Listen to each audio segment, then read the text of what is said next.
Saat ku menyembahmu,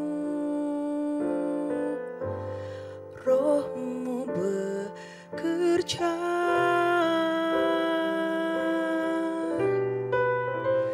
Saat ku memujimu,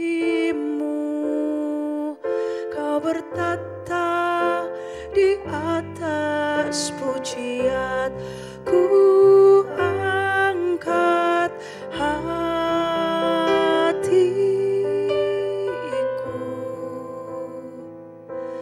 ku pandang ke kudusan-Mu. Saat ku sembah, ku puji-Mu, ku rasakan kehadiran-Mu Tuhan. Ku angkat hatiku, ku pandang ke kudusan-Mu. Saat ku sembah, ku puji-Mu, ku rasakan kehadiran-Mu Tuhan. Ku rasakan kehadiran-Mu Tuhan. Ku rasakan kehadiran-Mu Tuhan. Haleluya. Kami rasakan hadirat-Mu, kami rasakan Engkau hadir. Terima kasih.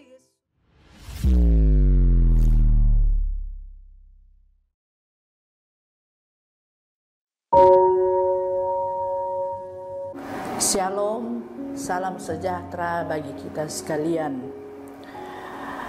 Renungan saat ini saya akan beri judul Iman yang beri kemenangan atau iman yang beri menang. Ketika kita hidup dalam dunia, tidak sedikit masalah dan problema yang terjadi di dalam hidup kita. Kita akan baca di dalam Yunus 2 ayat 3. Telah Kau lemparkan aku ke tempat yang dalam, ke pusat lautan, lalu aku terangkum oleh arus air. Segala gelora dan gelombang-Mu melingkupi aku.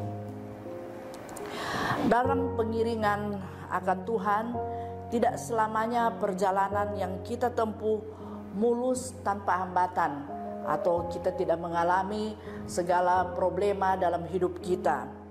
Terkadang Tuhan mengizinkan kita melewati jalan yang gelap dan lembah-lembah kekelaman. Yunus yang namanya berarti merpati harus mengalami masa-masa yang paling kelam di dalam hidupnya, yaitu ketika dia berada di dalam perut ikan yang secara akal sudah tidak ada jalan keluar atau sudah tidak ada harapan, oleh karena sudah berada dalam kemustahilan dan tidak berdaya. Dalam keadaan jiwa yang lesu dan letih, teringat Yunus kepada Tuhan. Yunus menguatkan iman percayanya kepada Tuhan Yesus, sebab Yunus tahu bahwa satu-satunya yang dapat menolong dia hanyalah Tuhan. Dalam Yunus 2 ayat 2, Yunus pasal 2 ayat 2, di situ dikatakan, dalam kesusahan aku berseru kepada Tuhan dan Ia menjawab aku. Dari tengah-tengah dunia orang mati, aku berteriak dan Kau dengarkan suaramu. Seringkali ketika keadaan buruk menimpa kita, dengan penuh kepanikan, kita berusaha mengatasi keadaan buruk atau masalah dengan akal dan kekuatan kita. Atau kita pergi mencari teman-teman kita, saudara kita, dan lain sebagainya. Dalam keadaan demikian, kita pun langsung tertuju kepada kehidupan teman, kita minta tolong kepada teman atau saudara-saudara yang dapat menolong kita.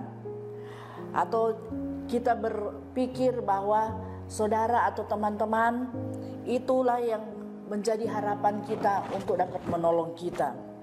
Namun hasilnya berharap kepada manusia pasti akan kecewa karena manusia penuh dengan keterbatasan.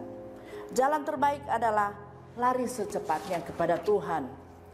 Ketuklah hati Tuhan dengan seruan doa yang lahir dari jiwa yang letih lesu. Berhentilah mengeluh, sebaliknya tetap ucapkan bersyukur untuk semua yang telah terjadi. Seperti yang dikatakan Yunus dalam Yunus 2 ayat 9, kita baca dalam Yunus 2 ayat 9, di situ dikatakan, tetapi aku dengan ucapan syukur akan kupersembahkan korban kepadamu. Apa yang kunasarkan akan kubayar. Keselamatan adalah dari Tuhan. Dengan ucapan syukur, semangat yang padam menjadi pulih kembali. Iman yang lemah dapat bekerja kembali. Ketika iman telah bangkit, disitulah kuasa Tuhan akan dinyatakan. Musuh yang paling ampuh untuk memadamkan kuasa Tuhan adalah iman yang lemah atau iman yang telah gugur. Sekalipun kita dalam kegelapan yang paling dalam dan tidak ada sinar cahaya yang menembus, asal kita punya iman, tidak ada yang mustahil bagi Tuhan. Dalam Yunus 2 ayat 10 dikatakan, lalu berfirmanlah Tuhan kepada ikan itu, dan ikan itu pun memuntahkan Yunus ke darat. Itulah iman yang tidak mungkin menjadi mungkin di hadapan Tuhan.